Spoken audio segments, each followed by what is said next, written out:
पर मैं हूं घनश्याम शर्मा।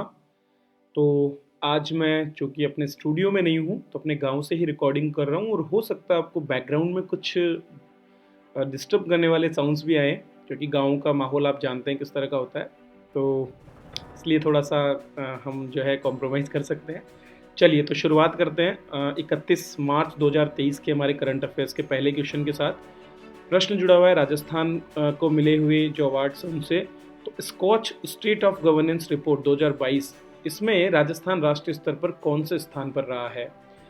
तो दोस्तों तीसरे स्थान पर राजस्थान रहा है। और ये रिपोर्ट क्या है, थोड़ा सा इसको हम समझ लेते हैं। दरअसल विभिन्न क्षेत्रों में सरकार के द्वारा जो प्रदर्शन किया जाता है, जो भी योजनाएं लाई जाती है, उनके आधार पर ये रिपोर्ट बनाई जाती है। और इस रिपोर्ट में जो अलग अलग सेक्टर हैं, उनमें किए गए प्रदर्शन के आधार पर ओवरऑल रैंकिंग भी जारी की जाती है।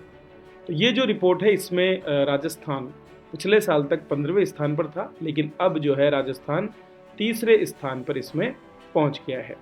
तो रिपोर्ट के अनुसार कुल 20 पुरस्कार हमने जीते हैं, जिनमें से 8 श्रेणियों में हमको गोल्ड पुरस्कार दिया गया है, जबकि 12 कैटेगरी में हमको ये सिल्वर पुरस्कार मिला है। इसके अलावा 23 अलग अलग सेक्टर हैं जहाँ पर राजस्थान ने बहुत अच्छा प्रदर्शन भी किया है। उदाहरण के लिए अगर हम बात करें स्वास्थ्य क्षेत्र की, सामाजिक न्याय, सामाजिक सुरक्षा और आवास, तो इन चारों कैटेगरी में राजस्थान पहले स्थान पर रहा है। यहाँ पर मैंने पूरी लिस्ट आपको दी है, तो ये पीडीएफ में भी आपको मिल जाएगा। हमारी जो पीडीएफ मैं जनरेट करूँगा उसमें भी आपको ये सारी डिटेल्स मिल जाएंगी। चलिए आगे बढ़ते हैं और बात करते हैं हमारे अगले प्रश्न की।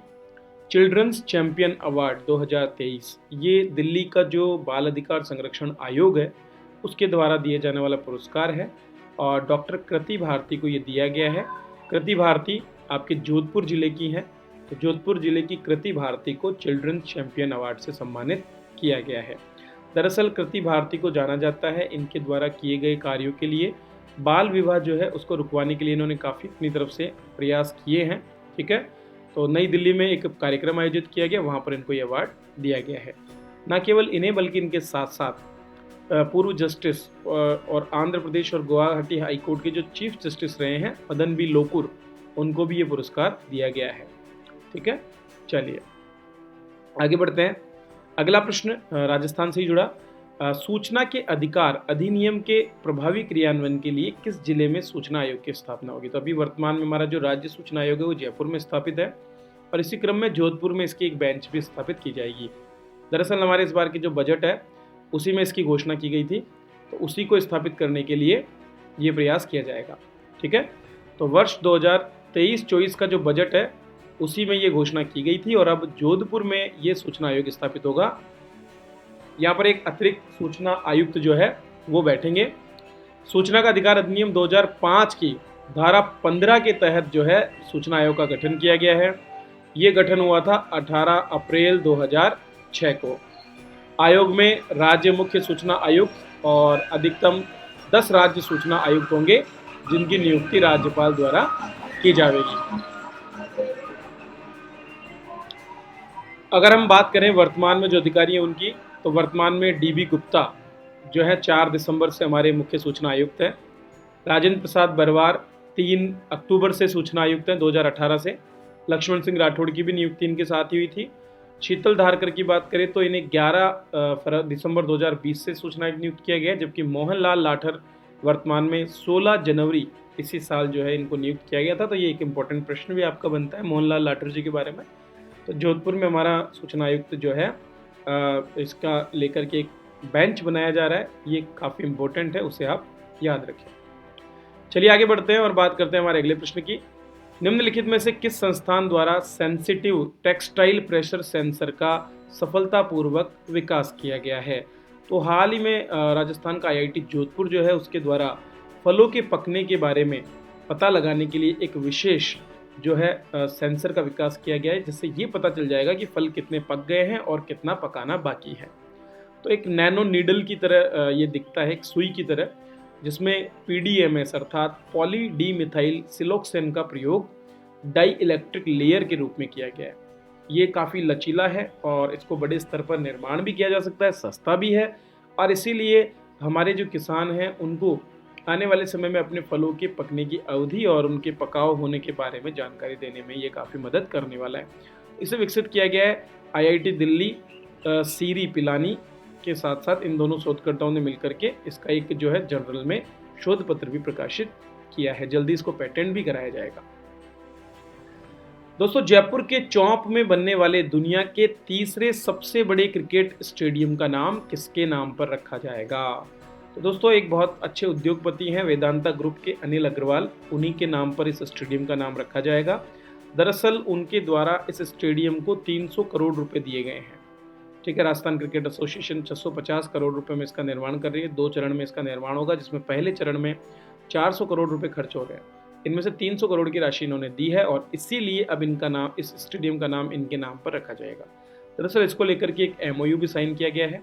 अगर बात करें इस स्टेडियम की, तो ये दुनिया का तीसरा सबसे बड़ा स्टेडियम है। दिल्ली का जो मोटेरा स्टेडियम है, गुजरात का नरेंद्र मोदी स्टेडियम और मेलबोर्न का स्टेडियम, इन दोनों के बाद में 75,000 दर्शकों की क्षमता के साथ ये अत्याधुनिक स्टेडियम बन रहा है जयपुर के चौक में। निम्नलिखित में से किस राज्य में 12 सिंघा पुनर्स्थापना परियोजना शुरू की गई है? तो दोस्तों, जो हमारा मध्य प्रदेश है वहाँ पर ये परियोजना शुरू की गई है।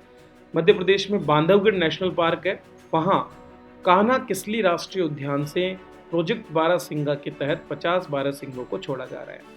ये एक विशेष रूसेवर्स डुर्वासोली ब्रैंड्री नामक प्रजाति के हैं और कुछ ही क्षेत्रों में अभी तक सीमित रह गए हैं।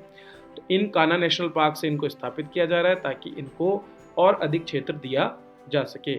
अगर हम इस प्रजाति की बात करें तो IUCN अर्थात international union for conservation of nature जो है उसकी वल्नरेबल श्रेणी में इसको रखा गया है। तो रेड डेटा बुक में अलग अलग श्रेणियां होती हैं, उसी में से एक कैटेगरी है वल्नरेबल।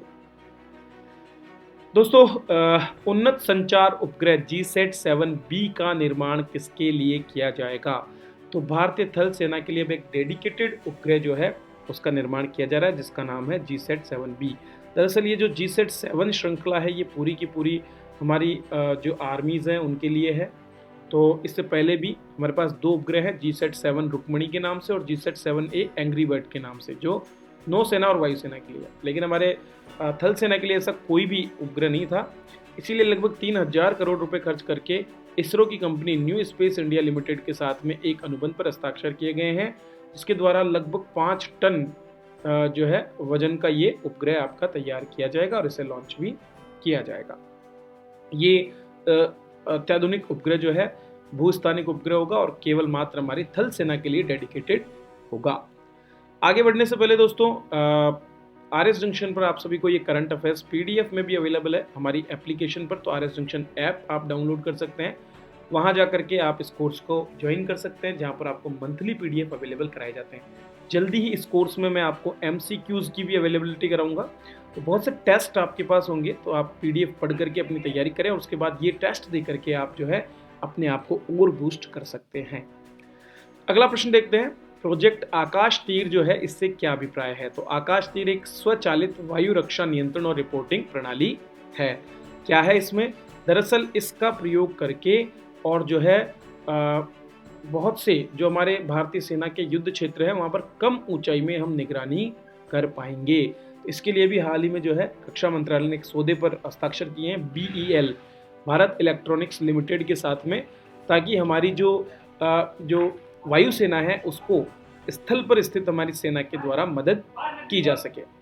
चलिए, तो ये थे आज के करंट अफेयर्स जिन पर हमने चर्चा की।